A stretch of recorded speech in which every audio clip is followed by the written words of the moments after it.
Hello friends, welcome back to another lecture. Friends, in this video we will do mock test from module C of principles paper of JAIIB. I have already covered mock test from module A and module B from this paper, and links for those mock tests I will put in description to this lecture. Now friends, this is an important and scoring module. So do watch this lecture till last so that you can get the idea about how the updated questions and case studies may be asked. Now friends, pattern of JAIIB and CIB has changed a lot over the years. These days focus is more on case studies and new developments in the field of banking, so it's important that you always remain updated.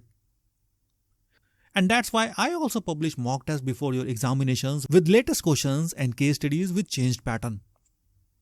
I always believe in providing quality content since it's better to practice 100 quality questions and case studies rather than doing 5,000 ordinary questions. Now friends, if you haven't subscribed to this channel, then do it now since this is the only channel where you will find quality content. This channel has benefited thousands of aspirants over the years, and I'm always committed to make every student succeed in this important examination.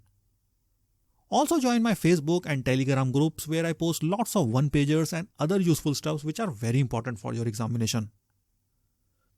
So without any further ado, let's start with today's mock test of module C.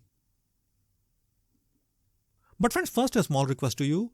Please pay attention till last of this video as you are going to learn a lots of new concepts that are very important for your examination. And the first question is, which of the following services are included in bank e-lobbies? And the first statement is self-service passbook printers. Then second statement is separate cash and check deposit kiosk. Then third statement is the machines accepting genuine notes and give a receipt and reject fake currency notes. Now these answer choices are given to you. Now friends, I hope you can answer this question very easily. E-lobbies are almost installed by most bank branches in urban areas, especially large branches. Now e-lobby is a facility which is now provided by banks so that their customers can do their banking transactions as per convenience 24/7. That is without any time restrictions. Please note, e-lobby provides the facility on bank holidays also. And you must have noticed all the above facilities mentioned in statement 1 to 3 present there. So with this, I hope no detailed explanation is required for this. So the correct option for the given question is option D. The next question is, recently Delhi Zonal Office of Punjab and Hind Bank decided to install 3 ATMs at its branches. That is in Rohini, Dwarka Sector 9 and South X. And 2 ATMs each at Kashmiri Gate Metro Station and New Delhi Railway Station. Which of the following statements are true based on given information? And the first answer choice is ATM at Rohini is an on-site ATM while Kashmiri Gate is an off-site ATM. Then second answer choice is ATM at New Delhi Railway Station is an on-site ATM while at Kashmiri Gate is off-site ATM. Then third statement is ATM at South X is an on-site ATM while at Dwarka Sector 9 is off-site ATM. And last option D is ATM at Kashmiri Gate is an on-site ATM while at South X is off-site ATM. Now friends, please note the ATMs that are installed within the bank branch premises are called on-site ATMs. On the other hand, the ATMs that are installed away from bank branch premises, such as in shopping center, airport, railway station or any other public place is called off-site ATMs.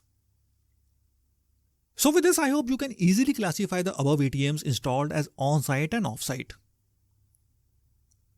So ATMs installed at Rohini, Dwarka Sector 9 and South X branches are basically on-site ATMs. While ATMs installed at Kashmiri Gate Metro Station, New Delhi Railway Station are off-site ATMs. So the correct answer for the given question is option A. Now friends, before moving forward, don't forget to get your JAIIB Masters Pack from the links provided in description to this video. This is a pack of 5 books. 3 are 1000 series question banks of principles, accounting and legal. Then this fourth is Secret Sauce book, which is basically summarized and updated notes of all the 3 papers. And this last one is full-fledged case study book with detailed explanations. You can also get the individual books as per your needs from the links provided in description. So always get updated material since I update all these books after every exams. that is after every 6 months. So don't forget to get your updated materials. Let's move forward with our lecture. Then next we have a case study. Ms. Udyati of Goa City Urban Bank is assigned the duty of ATM issuance. She has to assign ATMs to following 4 customers. And the first one is Ms. Nasira, a PhD student at Goa University. Then second is Mr. Fernandez, a farmer from North Goa. Then third one is Mr. Anthony for e-commerce purchasing on Amazon and Flipkart. Now answer next 5 questions based on above information. And the first question is, from which of the following ATMs Mr. Fernandez can do transactions? And the answer choices are, first one is pink label ATM, then second answer choice is white label ATM, then third one is green label ATM, and last one is orange label ATM. Now friends, to answer this case study, you must know all types of ATMs. So let me first explain in brief all these types of ATMs. Now first we have white label ATMs. Now white label ATMs are those ATMs which are set up, owned and operated by non-bank entities like NBFCs. So to aid financial inclusion and drive ATM penetration in the country, the Reserve Bank of India permitted the launch of white label ATMs and thus allowed NBFCs to set up, own and operate its own brand of ATMs in the country. Now please note, these white label ATMs will not display the logo of any particular bank. Also remember an important fact that Tata launched the first white label ATM of India under the brand name of IndiCash. Then next we have yellow label ATMs. Now these are the ATMs that are provided for e-commerce reasons. Then next we have brown label ATMs. Now these ATMs are owned and maintained by service provider, whereas a sponsor bank whose brand is used on the ATM takes care only of cash management and network connectivity issues. Then next we have orange label ATMs. Friends, these ATMs are provided for shared transactions. Now after this we have pink label ATMs. Now these ATMs are meant only for women. And next we have green label ATMs. Now friends, these ATMs are basically provided for agricultural transactions. So friends, as you can see in the question given, Mr. Fernandez is a farmer, and thus the best ATM option for the customer will be green label ATM. Thus the correct option for the given question is option C. Then next question is, from which of the following ATMs Ms. Nasira can do transactions? And these answer choices are given to you. Friends, I hope now you can easily answer this question. The correct answer for the given question is option A, that is pink label ATM. I hope you also got the reasoning for this, since Ms. Nasira is a woman.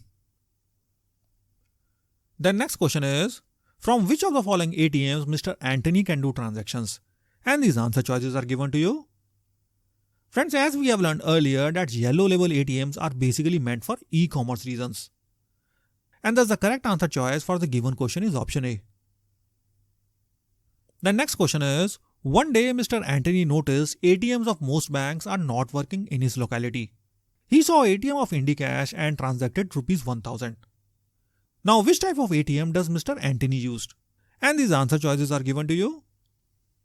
Friends, as we have learned earlier that the ATMs that are set by non-banking finance companies and offer various services are known as white label ATMs. Now IndiCash is basically at present India's largest network of white label ATMs, which is set by Tata Group. So you can see Mr. Anthony basically transacted from a white label ATM. Thus the correct answer choice for the given question is option B. Friends, finally let's see the final question of this case study. And the question is, one day Mr. Fernandez transacted 1500 from nearby brown label ATM, but noticed that water was leaking from the AC of the ATM. With guard not around, he decided to complain at the branch of the Goa City Urban Bank. But manager refused to accept his complaint, stating it's beyond his powers. Now first answer choice is, no, the manager is completely wrong in rejecting the complaint, since he could have arranged a local AC repair engineer and get the AC fixed. The next answer choice is, yes, the manager is correct in rejecting his complaint, since his work is branch management and not ATM management. Then third option C is, no, the manager is wrong in rejecting the complaint. The ATM belongs to his bank and under his branch, so it's his duty to get it fixed. And last option D is, yes, the manager is correct in rejecting the complaint. Since the ATM is a brown label ATM, maintenance of ATM is service provider's job. Now friends, this is a very good question and based on the basic definition of brown label ATM. Please recall the definition of brown label ATM which we learned in the first question of the case study. That is, these ATMs are owned and maintained by service provider, whereas a sponsor bank whose brand is there on the ATM takes care only of cash management and network connectivity. So you can see manager is completely correct in not accepting the complaint of Mr. Fernandez, since his duty is only with respect to cash management and network issues, while maintenance of ATM is to be done by service provider. So the correct answer for the given question is option D. Now friends, this was the answer based on rules and regulations. But practically in real life scenario, you can pass this information to the service provider, since this is in the interest of bank as well. The next question is, Dash is the criminal practice of using social engineering and voice over internet protocol, that is VoIP, to gain access to the private, personal and financial information from the public for the purpose of financial reward. And the answer choices are, first option is smishing, then second option is wishing, then third option is phishing, and last option D is keylogger. Now friends, the correct answer choice for the given question is option B, that is wishing. So please note the term wishing is a combination of voice and phishing. In this, the scammers randomly dial phone numbers using an automated system or a real human being pretending that they are calling on behalf of bank or financial company. They simply ask you to update your various bank details like phone number, card details and various other things because there is a problem in your account. Or they may also say that there are some updations going on with the system. Now friends, by doing this, they gain access to the private, personal and financial information from the customers and then they use it for their financial benefits. Then next question is, which of the following statements are correct with respect to CDS compliant check? And the first statement is, bank or branch address along with the IFSC code printed on the top left corner of the check. Then second statement is, standard DD, MM, YY date format. Then third statement is, please sign below mentioned on the bottom right corner of the check. And last statement fourth is, new rupee symbol on the amount column. Now then these answer choices are given to you. Now friends, this question is based on the properties of a CTS check. Please note the following features of CTS check. Also do remember all these since lots of questions are asked from CTS topic. Now the first feature of a CTS check is bank or branch address along with IFSC code printed on top left corner of the check. Then second is standard DD, MM, YY date format. Then third is printer name along with CTS 2010 printed on the extreme left of the check. Then next is bank logo is also there on the check. Then next is please sign above is mentioned on the bottom right corner of the check. Now friends, please note that the statements given in the question, it's written that please sign below, but actually it's please sign above. And lastly, you will see new rupee symbol in the amount column. So as you can see, statement 3 is incorrect. Thus the correct answer choice for the given question is option B. The next question is, which of the following represents bus topology? Now these 4 answer choices are given to you.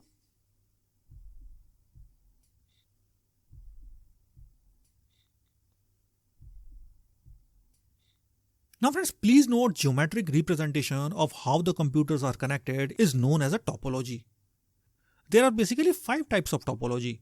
First one is mesh topology, then second one is star topology, then next is bus topology, then we have ring topology, and finally we have hybrid topology.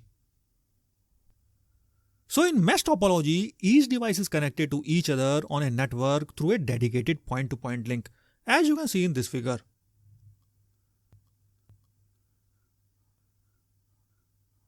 Then next in star topology, each device in the network is connected to a central device called hub.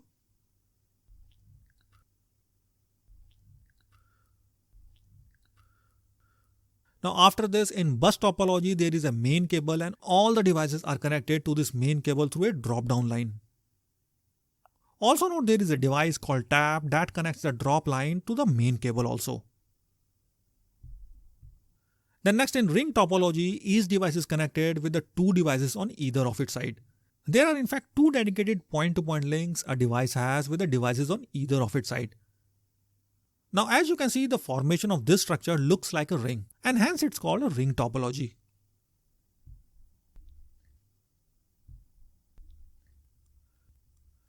And finally, a combination of two or more topology is known as a hybrid topology. For example, a combination of star and mesh topology is known as hybrid topology. So by now, I think you can very easily answer this question. The correct answer choice for the given question is option C. The network shown in option C is basically a bus topology. The next question is, in Dash technology, financial transactions are broken down into encrypted packets which are then added to the chain of computer code and encrypted for enhanced cybersecurity. And the answer choices are, first one is security chain, then second one is data encryption, then third one is data mining, and last we have blockchain. Now friends, blockchain technology has fundamentally transformed banking and financial services. It basically decentralizes the financial management from a central authority to a widespread network of computers. In a blockchain technology, the financial transactions are broken down into encrypted packets or blocks which are then added to the chain of computer codes and encrypted for enhanced cybersecurity. Also note, this technology has potential to improve numerous problems of banking. Now this technology is in initial stages in banking but has a lots of potential in this sector. So as far as this question is concerned, the correct option for the given question is option D. The next question is, which of the following is correct difference between data warehouse and data lake? Now these answer choices are given to you. So friends, you must be knowing what a data warehouse is. Now what is a data lake? Friends, a data lake is basically a storage repository that holds a vast amount of raw data in its native form until it is needed. On the other hand, the data warehouse is a central repository of integrated data from one or more sources, and it is used for reporting and data analysis. Now this sounds a bit similar, isn't it? So let's see what are the difference between data warehouse and data lake. Now first is with respect to data. Now in data warehouse it is structured or processed, but in data lake it can be structured, semi-structured or even raw. Then with respect to processing, in data warehouse it's a schema on write, while in data lake it is schema on read. Then next with respect to storage, now data warehouse is basically expensive for large data volumes, while data lake is designed for low cost storage. The next difference is with respect to agility. Now data warehouses are less agile and have fixed configuration. On the other hand, data lake is highly agile and configuration is also required. The next difference is with respect to security. Data warehouse are basically mature, while data lake, the technology is still evolving and it's still maturing. And lastly, we have users. Now the main users of data warehouse are business professionals, while data lake is basically used by data scientists. So as you can see, the correct option for the given question is option C. The next question is, Dash is a process of finding anomalies, patterns and correlations within a large data sets to predict outcomes. And these answer choices are given to you. That is, first one is data mining, then second one is customer penetration, then third one is data warehousing, and last one is cloud computing. Now friends, please note, data mining is the process of finding anomalies, patterns and correlations within large data sets to predict the outcomes. In this, using a broad range of technologies, you can use this information to increase revenues, cut costs, improve customer relationships, reduce tasks and much more. So why is data mining so important? Friends, data mining allows you to first segregate all the chaotic and repetitive noise in your data. Then second is understand what is relevant and then make a good use of that information to assess likely outcomes. And last one is accelerate the pace of making informed decisions. So as you can see, the correct answer choice for the given question is option A. Next question is, Dash helps banks to transform repetitive back office and front desk operations, thereby improving business performance. And the first answer choice is Intelligent Robotic Assistant, that is IRA. Then second one is Robotic Process Automation, that is RPA. Then third one is Auto Task Manager, that is ATM. And last one is Artificial Intelligence Robot, that is AIR. Now friends, please note robotic process automation or RPA in short comes with robotic automation with artificial intelligence, that is AI, to automate human activities for banking. Now this could include data entry or basic customer service communication. RPA has in fact revolutionized the banking industry by enabling banks to complete back-end tasks more accurately and efficiently without completely overloading existing operating systems. Friends, banks that utilize RPA has given employees more time to spend on complex tasks while artificial intelligence handles back-end operations. So with respect to this question, the correct option is option B, that is robotic process automation or RPA in short. Then next question is, Dash is a system under which banks open up their application program interfaces, that is APIs, for third parties to develop new apps and services. And these answer choices are given to you. Friends, the correct answer choice for the given question is option D, that is open banking. So open banking is a system under which banks open their application program interfaces, that is APIs, allowing third parties to access financial information needed to develop new apps and services, and also providing account holders greater financial transparency options.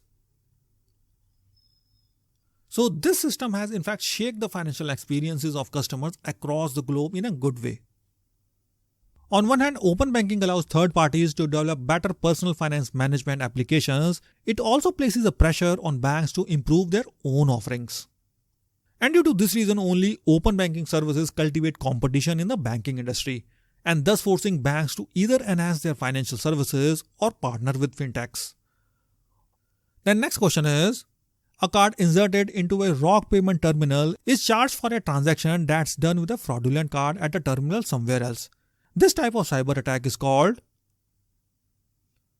and the answer choices are, first one is pre-play attack, then second one is any pin attack, then third one is phishing fraud, and last one is location attack. Now friends, EMV chip-based cards make it more comfortable for criminals to commit credit card frauds by copying a magnetic strip. But even then, poor understanding of cyber risk mitigated by EMV chip-based cards may lead to some new and innovative cyber attacks. And one of those attacks is pre-play attack. In this type of attack, a card inserted into a ROG payment terminal is charged for a transaction that's done with a fraudulent card, and that too at a terminal somewhere else. So the correct option for the given question is option A here. Then next question is, the attacker initiates a transaction using stolen cards, then intercepts the PIN query from POS, that is point of sale terminals, and authenticates it regardless of PIN entered. Now this type of attack is called, and the answer choices are these. Now friends, this also is a definition based question. The correct option for the given question is option B. So in any PIN attack, the attacker initiates a transaction using stolen cards, then intercepts the PIN query from POS, that is point of sale terminals, and finally authenticates it regardless of PIN entered, thus allowing the attacker to bypass PIN verification in order to authorize fraudulent transactions. Then next question is, which of the following is correct sequence of passwords in order of their strength? And these answer choices are given to you. Now friends, you all are working in banks, and one thing every morning you do is entering your password. So you must be knowing a good password is a combination of uppercase alphabets, smaller case alphabets, digits and special characters. So when you see all these given passwords, small r a m e s h 123 is the weakest password, since it's a combination of only smaller case alphabets and digits only. This is followed by Ramesh 123 exclamation mark. Now please note, this password only consists of small case letters, then digits, and lastly a special character, that is exclamation mark. And finally, the strongest password of the three is capital R A M E S H 123 exclamation mark. I hope by now you got the reasoning for this. Please note, this password contains uppercase letters, then small case letters, then digits, and lastly special character as well. So this forms the strongest password of all. Thus the correct option for the given question is option A here.